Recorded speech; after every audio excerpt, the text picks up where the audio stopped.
Gen Con 2023 rocks on, and it is still Friday afternoon, and I have the pleasure once again to speak with Wolfgang Baur from Kobold Press. Oh yeah, I'm happy to be here.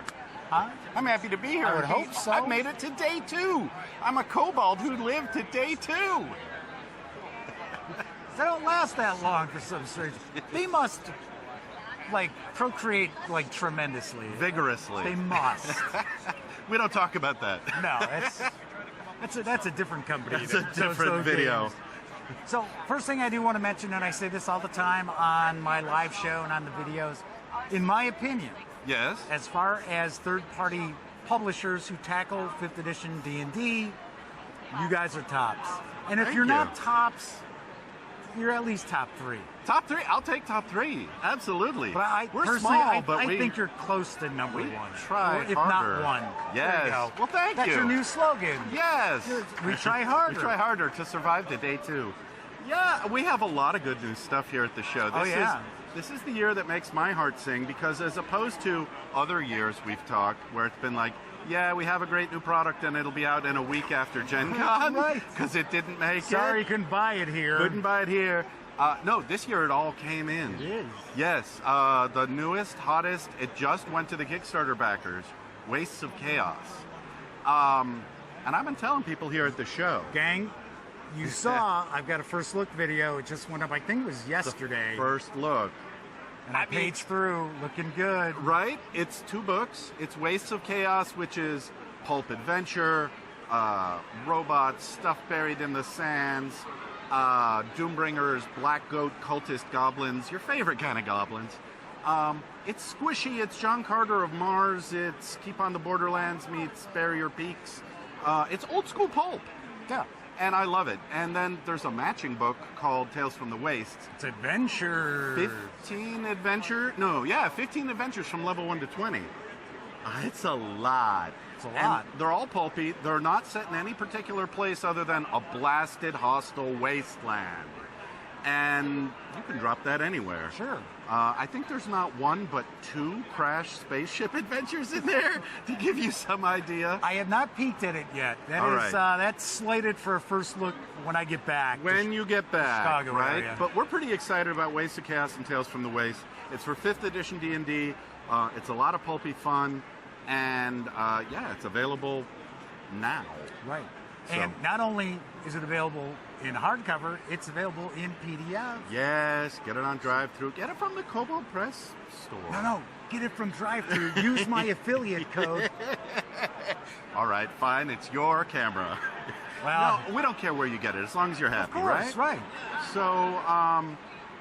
So Wastes is our big new title. Some of the authors have been here signing copies. They've been running it up in the organized play area. You can play it here at Gen Con.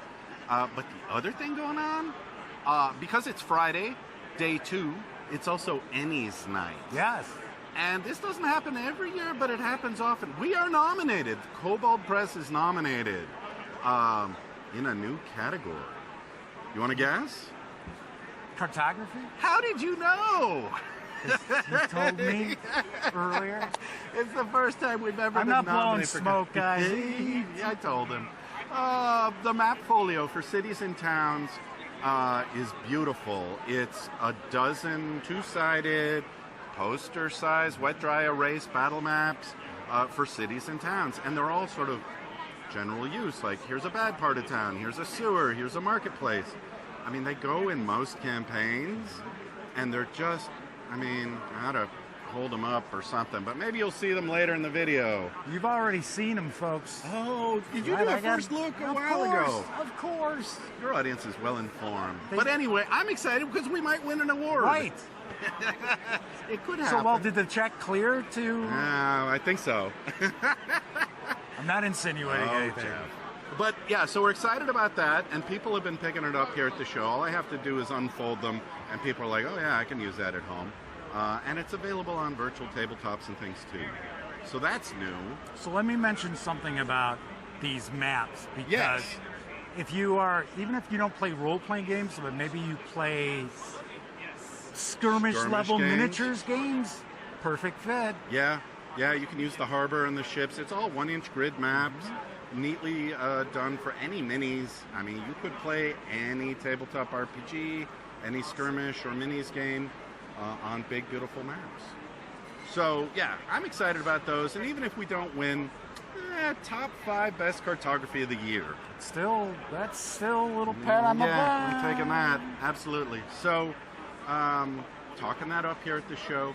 The other thing that's new, and I know you've told people about this. There is a first look video of prepared exclamation point. And for some strange reason, I kept thinking it was prepared the complete edition or something like that, but that's not really the right name. No, it's like the collection of one-shot adventures. I think it's like expanded. Expanded, right, that's it, because it takes the first 12 from that softcover booklet and the second 12 from the second softcover prepared, and it puts them with 7 new adventures that nobody's seen before.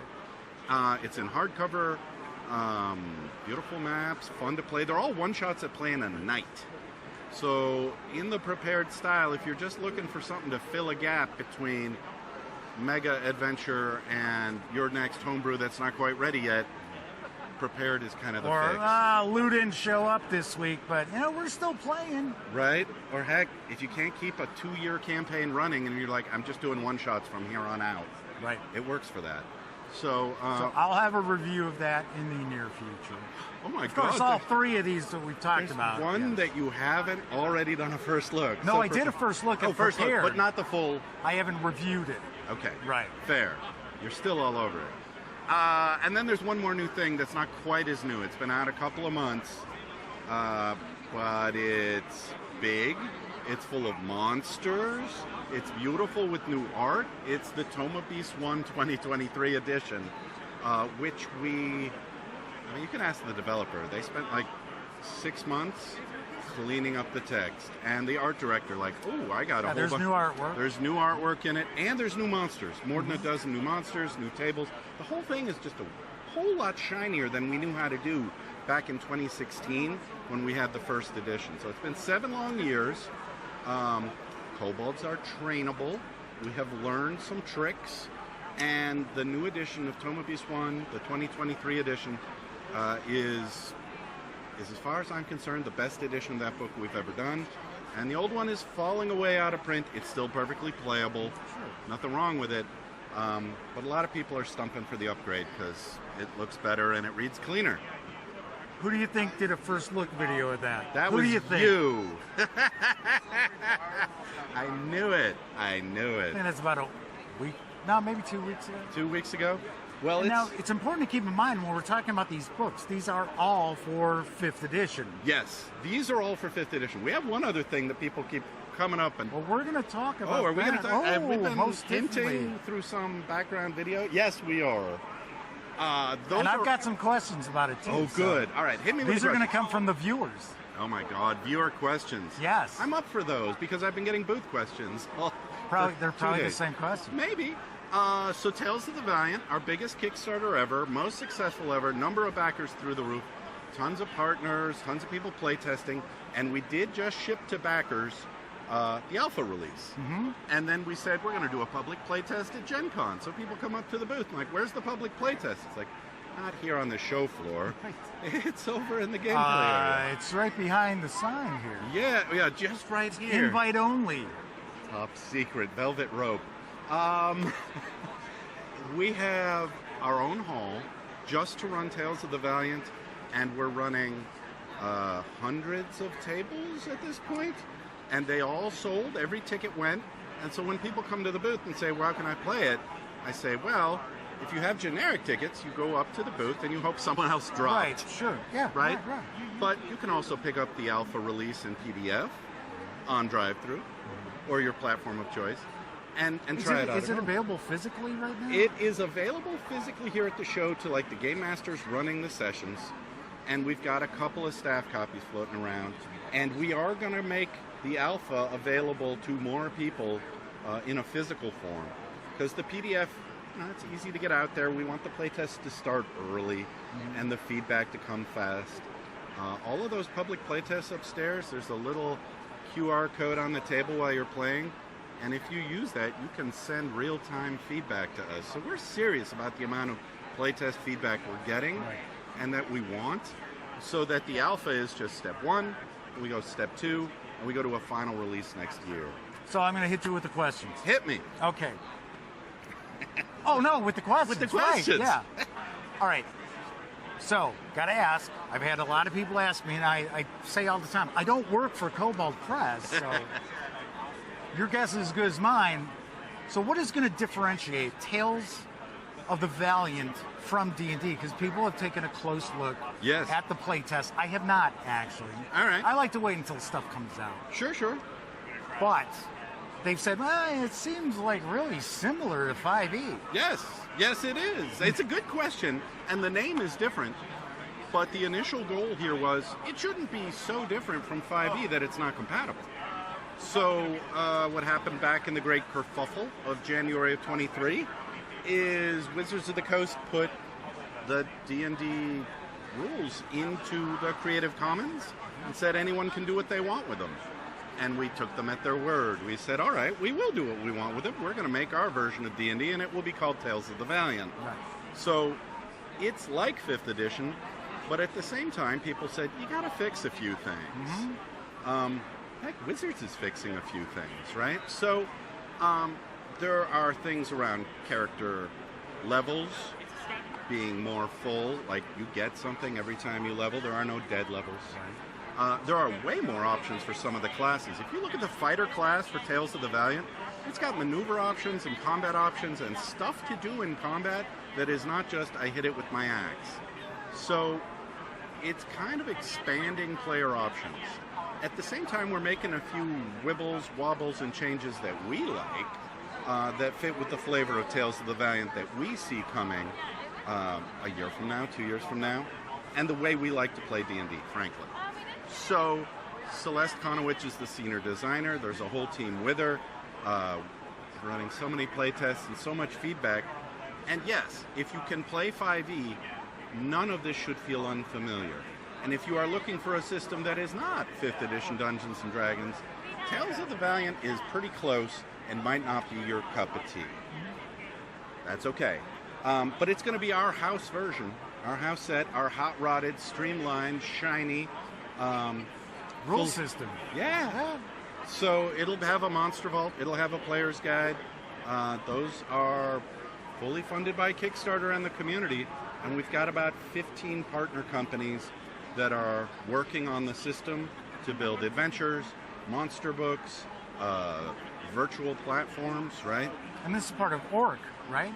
Yeah, Orc is one of the licenses that is Pathfinder and others are adopting because it's a free and open license. It can't be taken back, and everything you put under the Orc license, someone else can remix.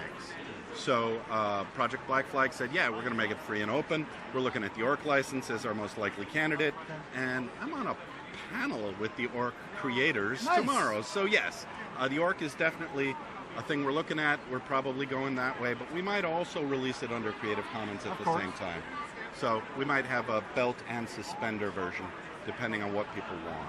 Other question I've got then. Yeah. So here's something else I hear a lot from people. So we've got all these great new releases that are hitting. Yes.